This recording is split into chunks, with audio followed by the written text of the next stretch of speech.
Concord is a bigger, colossal disappointment than we have even realized. We haven't had the PlayStation numbers yet, but we've seen on Steam that this game has crashed and burned at launch. In fact, if we go to Concord right now and see who's actively playing the game, we can see that there's not even 100 people in game right now, just like the other day. This is outrageous. Imagine having this game be hyped up as some kind of like new IP by PlayStation. They chose this over a multiplayer Spider-Man. Let that sink in.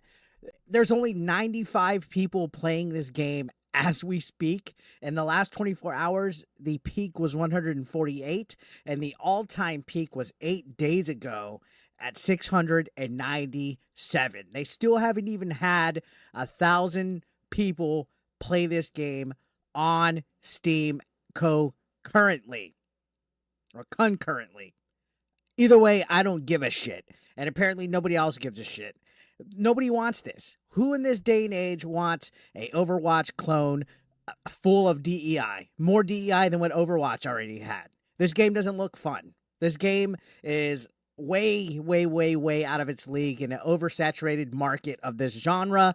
Not to mention, it's $40 when this game should be free to play. Now, this studio is probably going to be shut down, but they might try to do a free to play pivot before that happens. Now, we don't have PlayStation numbers. We just have this, but it was revealed on PSN trophies that the takedown, like the basic trophy that you can get, which is shoot and eliminate your first opponent. So if you're playing this game, you're bound to get this trophy.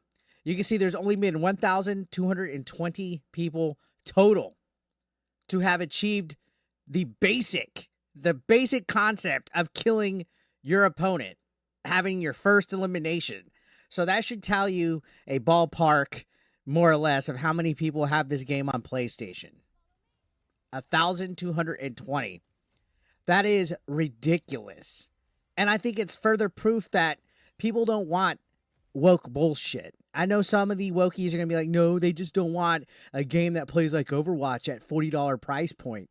That might be a fair argument, but let's be real. You're looking at pronouns with robots. You're looking at the big fat fupa lady that you can't even tell if they're male or female. You're looking at all of these characters. This literally screams DEI. Companies are more focused on making games that cater to this modern audience that just does not exist. They don't turn out, guys.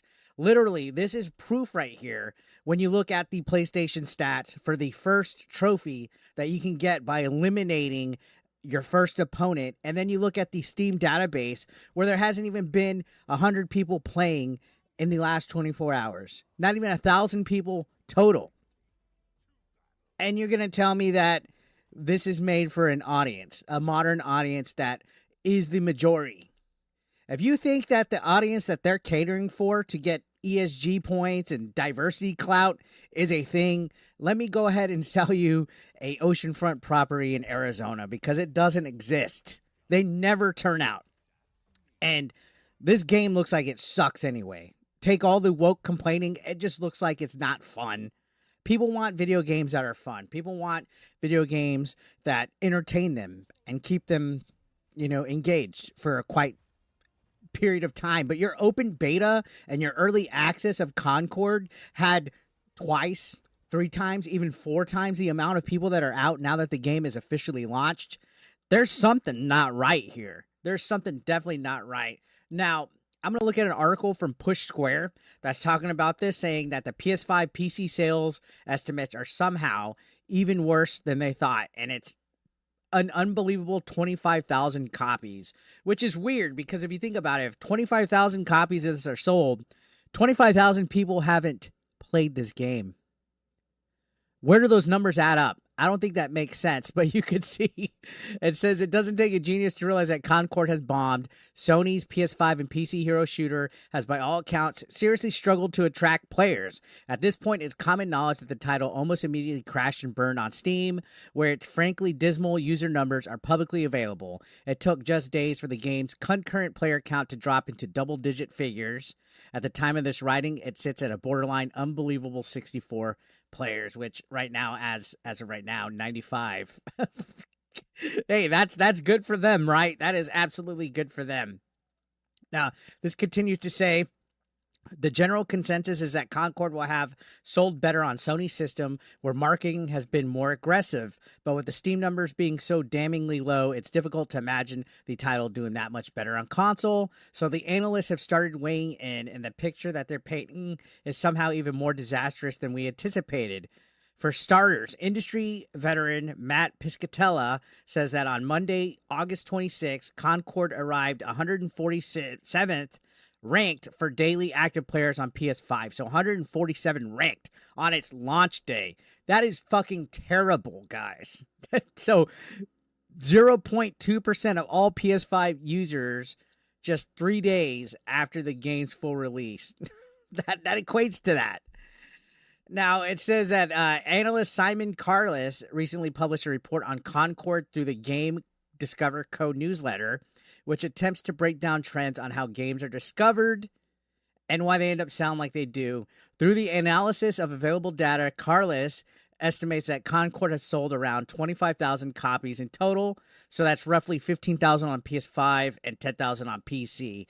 If accurate, that's beyond abysmal. Yeah, that's not going to keep a studio alive, ladies and gentlemen. And even then, I think those numbers are being nice. Because, again, 1,220 people managed to get a first elimination on Concord. Are you telling me that 14,000 other people haven't gotten that trophy? Are we supposed to believe that? No, this game is dead on arrival. It probably won't even reach a season 2. It's probably going to go free to play, or it's going to become a PlayStation Plus monthly title really quickly after a bunch of people refuse to play it. I would say a bunch of people wasted their money, but it doesn't even have 1,000 people playing this. Now, think of all the years that this took to make. Supposedly this game was 8 years in production. Wow. What a waste of time. If I worked at this studio, I would already be looking for a brand new job. Imagine a studio spending 8 years of development on a game that just flounders and fizzles, and nobody will ever remember it. That's Concord. That's terrible. And this game took a lot of money. Sony invested a lot of money, and I've been seeing the shilling. I've been seeing on Twitter, there's a lot of tweets promoting this game as some kind of fun shooting game to play, and everybody's just roasting it. If you go onto Twitter, everybody's just tearing it apart because we don't want this crap. This game is not enough. And you think of everything else that comes with it, all the baggage, it's crap.